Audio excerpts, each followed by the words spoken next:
Hello everyone, আমি জবওয়ালা হালিম। আর আমার এই চ্যানেলের মাধ্যমে আপনারা বিভিন্ন ধরনের কম্পিটিটিভ এক্সামসের প্রিপারেশনের মাধ্যমে বিভিন্ন ধরনের গভর্নমেন্ট জবসের প্রিপারেশন করতে পারবেন। ওর জন্য গাইডেন্স পাবেন। রেগুলার গাইডেন্স জন্য আমার চ্যানেলটাকে শেয়ার করুন। আর যদি আমার এই কন্ট্রিবিউশন ভালো লাগে তাহলে এটাকে সাবস্ক্রাইব করে অন্যদের কাছেও শেয়ার করে দেবেন। আমার ভিডিওতে আমি আগেও বলেছি যে সকল ছাত্রছাত্রীরা টাকা পয়সার অভাবে কোনো কোচিং জয়েন করতে পারে না তাদেরকে আমি হেল্প করে থাকি। আমার কন্ট্যাক্ট ডিটেলস আমার চ্যানেলের ডিসক্রিপশানে আছে। আজকের এই ভিডিওটা হলো ওয়াকআপ বোর্ড বা ওয়াকআপ প্রপার্টি নিয়ে। রিসেন্টলি বিজেপি গভর্নমেন্ট এই ওয়াকআপ অ্যামেন্ডমেন্ট বিল পেশ করেছিল, সেটা পাস হয়ে গেছে, এটা অ্যাক্ট হয়ে গেছে।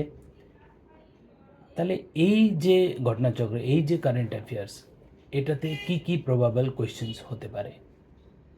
তাহলে প্রথমত আমাদের জানতে হবে যে এই ওয়াকআপ কি বা ওয়াকআপ বোর্ড কি। তাহলে actually as per Islamic religious belief, যারা নিজের কোনো প্রপার্টি চ্যারিটির পারপাসে ডোনেট করে দেয় তাহলে সেটাকে ওয়াকআপ প্রপার্টি বলা হয়। আর এই যে এই ওয়াকআপ যে প্রপার্টিজ, এইটা ফ্লারিশড হয় আমাদের সেই পুরনো দিল্লি সালতানাত আমল। হ্যাঁ, যখন দিল্লি সালতানাত ছিল পিরিয়ড 1206 থেকে 1526 অবধি, তখনই দেখা গেছে যে এই ওয়াকআপ প্রপার্টি খুব বেড়েছে। হ্যাঁ, লার্জ স্কেলে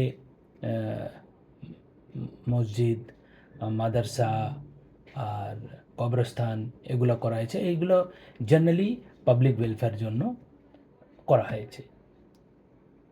এবার মুঘল যখন আসলো, মুঘল যে পিরিয়ড ছিল আমরা জানি 1526 থেকে 1857 অবধি, তারাও কিন্তু এটাকে প্যাটার্নাইজ করে। ওরাও কিন্তু লার্জ স্কেলে এইভাবে ওয়াকআপ পারপাসে ডিফারেন্ট অ্যাসেট ওরা ডোনেট করে থাকে।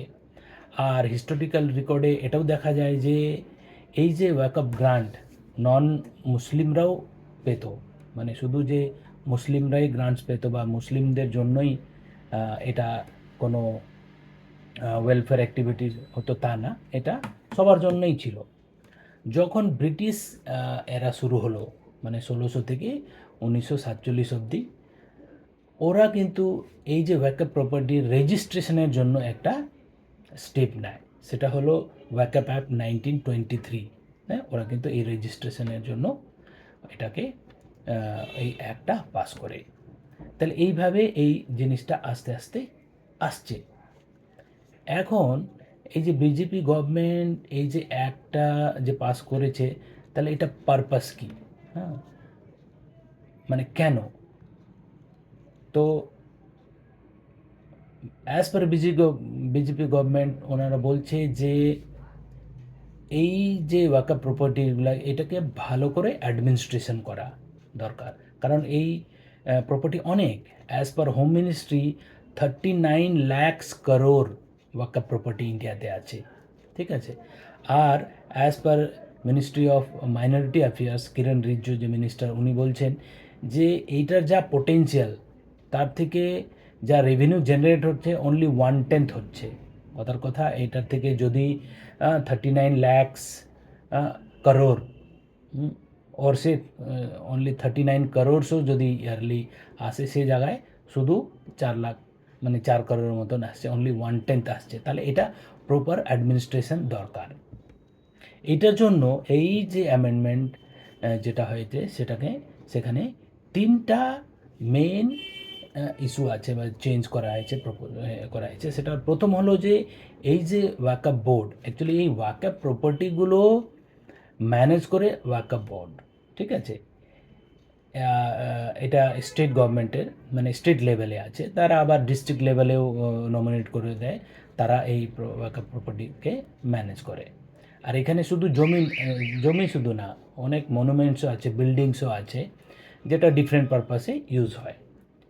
তাহলে এই যে অ্যামেন্ডমেন্টে বলা হচ্ছে এই যে বোর্ড ওয়াকআপ বোর্ড ম্যানেজমেন্টে নন মুসলিম মেম্বার্সকেও ইনক্লুড করতে হবে।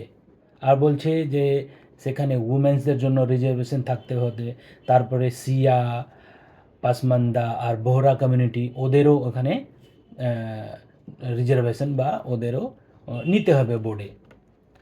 আর গভর্নমেন্ট চাচ্ছে যে এই যে to make rules for registration এটা সেন্ট্রালের কাছে থাকে, and to audit also, audit the revenue generated by the waqf properties.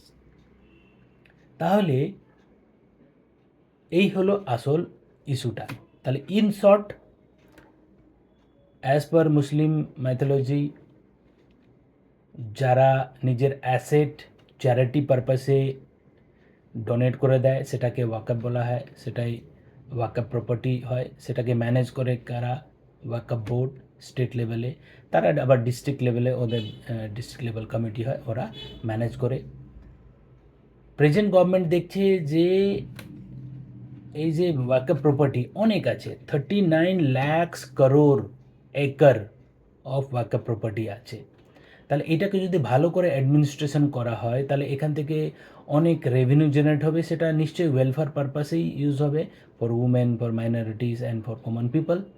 সেই জন্যই গভর্নমেন্ট চাচ্ছে যে এটাকে অ্যামেন্ড করা হোক। আর এই অ্যাক্ট অনুযায়ী এই তিনটে মেন চেঞ্জ করা হয়েছে: inclusion of non Muslim members in the board, reservation for women, and also the community from Sia, Pasmanda and Bora। আর সেন্টার চাচ্ছে যে এই যে rule for registration of the waqf property এটা কিন্তু থাকে গভর্নমেন্টের কাছে, সেন্ট্রাল গভর্নমেন্টের কাছে, হ্যাঁ, ডিস্ট্রিক্ট কালেক্টরের আন্ডারে দিয়ে দেওয়ার কথা হচ্ছে। আর এটার যে রেভিনিউ জেনারেটেড হয় বা অ্যাকাউন্টসের অডিটও করার জন্য পাওয়ার সেন্টারের উপরে থাকে। এই নিয়েই এই মেন ইস্যু। কিন্তু স্বাভাবিক এই নিয়ে খুব প্রোটেস্টও হচ্ছে। আমাদের চিফ মিনিস্টার মমতা ব্যানার্জি বলেছেন যে এটা ওয়েস্ট বেঙ্গলে লাগু হবে না। এছাড়া ডিফারেন্ট লেভেলে হচ্ছে, রিসেন্টলি জঙ্গিপুরে এই নিয়ে খুব প্রোটেস্ট হয়েছে, আর বিভিন্ন জায়গায় এটা নিয়ে প্রোটেস্টও হচ্ছে। আর প্রোটেস্টের যদি মেন ইস্যু বলা যায় তাহলে প্রশ্ন আসছে যে ইন আদার কেসেস, মানে যেখানে যে similar type of charitable properties বা মাঠ ম্যানেজ বাই হিন্দুজ অ্যান্ড খ্রিশ্চানস, সেখানে তো সেভাবে গভর্নমেন্টের কোনো সে অ্যাক্টিভলি এইভাবে ইনভলভমেন্ট নেই, আর ওখানে মানে আদার কমিউনিটিজের পার্টিসিপেশনও নেই। এই নিয়ে বাবার নানা ধরনের আর্গুমেন্ট হচ্ছে, চলছে। কিন্তু আমরা যারা স্টুডেন্ট, যারা আমরা চাকরি পরীক্ষার প্রিপারেশন করছি, আমাদের কাছে হলো যে এই থেকে রিলেটেড কী কী প্রবাবল কোয়েশ্চেন্স আসতে পারে। তাহলে প্রথমেই বললাম, প্রথম থেকেই যে প্রথমত এই ওয়াকআপ শব্দ হলো, এটা একটা অ্যারাবিক ওয়ার্ড, ঠিক আছে। আর এটা মেনলি এর মিনিং হলো যে যারা চ্যারিটেবল পারপাসে নিজের প্রপার্টি ডোনেট করে দেয় সেটাকে ওয়াকআপ প্রপার্টি বলা হয়, আর এটাকে ম্যানেজ করে ওয়াকআপ বোর্ড।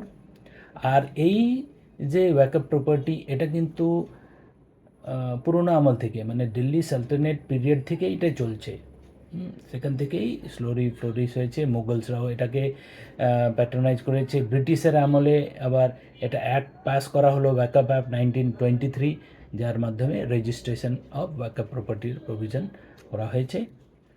এখন রিসেন্ট টাইমে বিজি গভর্নমেন্ট এটাকে better management of the waqf property for generation of more revenues, হ্যাঁ, for the welfare of the society জন্য উনি এই অ্যাক্টটা পাস করেছেন। তো এটা হলো মোটামুটি প্রবাবল কোয়েশ্চেন্স। তাহলে আশা করি আমি এটা বোঝাতে পেরেছি যে কোনো কারেন্ট অ্যাফেয়ার্স যখন আমাদের সামনে কোনো ঘটনাচক্র আসছে তাহলে তার ব্যাকগ্রাউন্ড নিয়ে আমাদের একটু আলোচনা করা উচিত, আর কি কি প্রবাবল কোয়েশ্চেন আসতে পারে সেটা নিয়ে আমাদের একটু ভাবনা যদি একটু ওটা নোট ডাউন করে নিই, তাহলে ফরকামিং এক্সামে নিশ্চয়ই আমরা কমন কোয়েশ্চেন্স পাবো। যদি আমার এই চেষ্টা আপনাদের ভালো লাগে তো নিশ্চয়ই আমার চ্যানেলটাকে সাবস্ক্রাইব করবেন আর শেয়ার করে দেবেন। আগেও বলেছি যে সকল ছাত্রছাত্রীরা টাকা পয়সার অভাবে কোনো কোচিং জয়েন করতে পারে না তাদেরকে আমি হেল্প করে থাকি, সেই জন্য আমার চ্যানেলটাকে বেশি করে শেয়ার করে দেবেন। আর আশা করি আগামী দিনেও এই ধরনের ভালো ইনফরমেটিভ ভিডিও আপনাদের জন্য করতে পারবো। Thank you.